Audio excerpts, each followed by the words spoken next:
ఈరోజు మన రెసిపీ వచ్చేసి కుక్కర్లో పచ్చి కొబ్బరి వేసి చేసిన ఈ రెసిపీ చాలా రుచిగా చాలా టేస్టీగా అయితే ఉంటుంది. ఈ రెసిపీ వచ్చేసి ఇంట్లో వాళ్ళందరికీ నచ్చుతాయండి. అంత టేస్టీగా అంత సాఫ్ట్గా అయితే ఉంటాయి. ఇంకెందుకు ఫ్రెండ్స్ ఆలస్యం, ఎలా చేయాలో ఏంటో అనేది వీడియోలోకి అయితే వెళ్ళిపోయి చూద్దామా మరి. ఇంకా ఇప్పుడు ఒక మిక్సీ జార్ అయితే తీసుకొని అందులోకి 1/2 కప్పు కొబ్బరి ముక్కలు అయితే వేసుకోవాలి. బ్రౌన్ పార్ట్ తీసుకొని ఇలా చిన్నగా కట్ చేసుకొని వేసుకోవాలి. ఇంకా ఇప్పుడు ఇందులోకి కొంచెం వాటర్ అయితే వేసుకొని ఇంకా మూత పెట్టేసుకొని స్మూత్గా గ్రైండ్ చేసుకోవాలి.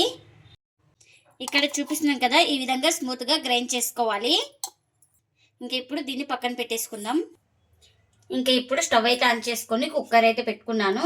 ఇప్పుడు గ్రైండ్ చేసుకున్న ఈ కొబ్బరి పేస్ట్ని అయితే కుక్కర్లోకి అయితే వేసుకోవాలి. మనం ఇలా స్పూన్ తోటి ఒకసారి మొత్తం ఇలా బాగా కలుపుకోవాలి. ఇలా 1 నిమిషం పాటు ఉడికిన తర్వాత ఇప్పుడు ఇందులోకి 1 కప్పు పిండిని అయితే వేసుకుంటున్నాను. ఇంకా ఈ పిండి వేసుకొని అలాగే రుచికి తగినంత సాల్ట్ను కూడా వేసుకోవాలి. ఇక్కడే ఇంకా మనం ఇలా మొత్తం బాగా కలుపుకోవాలి. మొత్తం బాగా కలిసిపోయేలాగా పిండి కొబ్బరి పేస్ట్ మొత్తం బాగా కలిసిపోయేలాగా కలుపుకోవాలి. ఇంకా ఇలా 1 నిమిషం పాటు ఉడికించుకున్న తర్వాత ఇంకా ఇప్పుడు స్టవ్ అయితే ఆఫ్ చేసుకొని పూర్తిగా చల్లారనివ్వాలి. ఇంకా చల్లారిన తర్వాత ఒక ప్లేట్లోకి అయితే తీసుకున్నాను. ఇప్పుడు బాగా ఇలా స్మాష్ చేసుకుంటూ బాగా చపాతీ పిండిలాగా సాఫ్ట్గా కలుపుకోవాలి.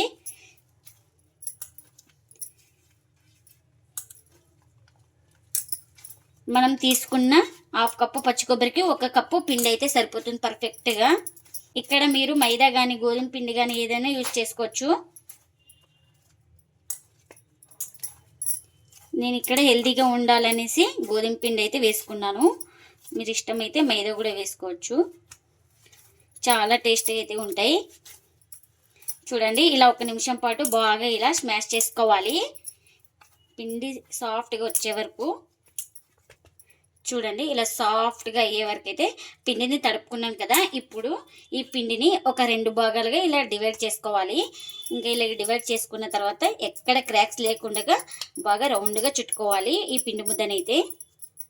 ఇంకా ఇలా రౌండ్గా అయితే చేసుకున్నాను కదా, కాస్త ఇలా పొడి పిండిని అయితే చల్లుకోవాలి. మనం ఏ దాని మీద చేస్తున్నామో ఇంకా దాని మీద అయితే కొంచెం పొడి పిండిని చల్లుకొని ఇలా బాగా డిప్ చేసుకోవాలి ఈ పిండి ముద్దకు.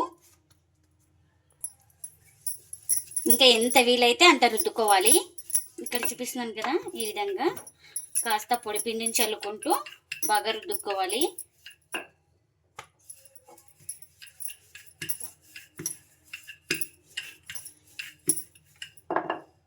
ఇంకా ఇలా మొత్తం రుద్దుకున్న తర్వాత ఇప్పుడు కాస్త ఇలా ఆయిల్ అయితే అప్లై చేసుకోవాలి. ఇలా మొత్తం ఈ పెద్ద రోటికి అయితే ఇలా మొత్తం ఆయిల్ అయితే స్ప్రెడ్ చేసుకోవాలి మనం.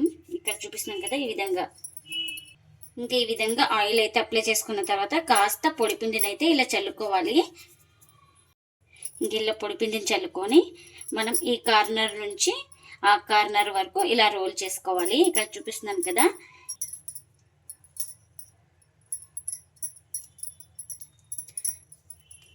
చూడండి ఇలా రోల్ చేసుకున్నాను మొత్తం. ఇలా రోల్ చేసుకున్న తర్వాత ఇలా కట్ చేసుకోవాలి. నేను ఇక్కడ 3 భాగాలు అయితే కట్ చేసుకుంటున్నాను. ఇప్పుడు ఇలా కట్ చేసుకున్న తర్వాత ఇక్కడ చూపిస్తున్నాను కదా, ఒక పిండి ముద్దని ఇలా పెట్టుకొని ఇలా చేతితో ఇలా ఒత్తుకోవాలి. ఇలా ఒత్తుకుంటే మనకు బాగా పొరలు పొరలుగా వచ్చేస్తుంది పరోటా అనేది. చూడండి, ఇలా బాగా ఎక్కడైనా సైడ్లకి ఇలా క్రాక్స్ ఇచ్చింటే కొంచెం అడ్జస్ట్ చేసుకోవాలి. ఈ విధంగా అయితే ఉండాలి. ఇంకా ఇలా చేసుకున్న తర్వాత ఇలా ఒక సైడ్కి అయితే తీసుకుంటున్నా. మరి ఇంకొకటి అయితే చూపిస్తున్నాను, సేమ్ ఇలానే ఈ పిండి ముద్దను కూడా ఇలా ఒత్తుకోవాలి. ఇంకా ఎన్ని ఇలానే చేసుకోవాలి. ఇంకా కాస్త పొడి పిండిని అయితే చల్లుకొని ఒక పిండి ముద్దను తీసుకొని ఇలా రుద్దుకోవాలి.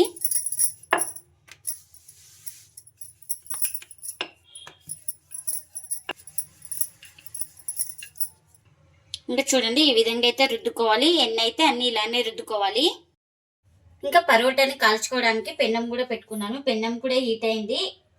ఇంకా ఇప్పుడు పరోటా అయితే వేసుకుంటున్నా పెన్నం పైన. ఒక సైడ్ కాలిన తర్వాత మరోవైపుకి అయితే టర్న్ చేసుకోవాలి. ఇంకా ఇలా ఒక సైడ్ కాలిన తర్వాత ఇలా మరోవైపుకి అయితే ఇలా టర్న్ చేసుకుంటున్నా. ఇలా టర్న్ చేసుకొని మనం ఆయిల్ అయితే అప్లై చేసుకోవాలి. ఇలా బ్రష్ తోటి ఇలా మొత్తం ఆయిల్ అయితే అప్లై చేసుకోవాలి. మీరు ఆయిల్ ఇష్టం లేని వాళ్ళు బటర్ కానీ గీ కానీ ఏదైనా అప్లై చేసుకోవచ్చు. చాలా టేస్టీగా అయితే ఉంటాయండి. పరోటాలు వచ్చేసి హెల్దీగా చేస్తున్నాం కదా, పచ్చి కొబ్బరి అలాగే గోధుమ పిండితో చేస్తున్నాం కాబట్టి చాలా బాగుంటాయి టేస్ట్ అయితే. ఇంకా ఈ వైపు కూడా ఇలా టర్న్ చేసుకొని ఈ వైపు కూడా అప్లై చేసుకోవాలి. చూడండి పరోటా అనేది ఎలా పొంగుతుందో. ఈ పరోటాలు అయితే చాలా బాగా పొంగుతూ అలాగే చాలా సాఫ్ట్గా అయితే ఉంటాయండి. చాలా టేస్టీగా ఉంటాయి. అటు ఇటు తిప్పుకుంటూ బాగా ఇలా ప్రెస్ చేసుకుంటూ కాల్చుకుంటే మనకు లోపల దాకా బాగా కాలుతుంది రెండు వైపులా. ఇంకా ఈ పరోటా అయితే రెండు వైపులా బాగా కాల్చుకున్నాను. పరోటా అయితే రెడీ అయిపోయింది కదా, ఇంకా ప్లేట్లకి అయితే తీసుకుంటున్నా. ఇంకా మరొక పరోటా అయితే వేసుకున్నాను. ఈ పరోటా కూడా ఇంకా ఒక సైడ్ కాలిన తర్వాత మరోవైపు అయితే టర్న్ చేసుకోవాలి. ఇంకొక సైడ్ కాలిన తర్వాత ఇలా ఇంకొక వైపు అయితే టర్న్ చేసుకొని ఆయిల్ అయితే అప్లై చేసుకుందాం.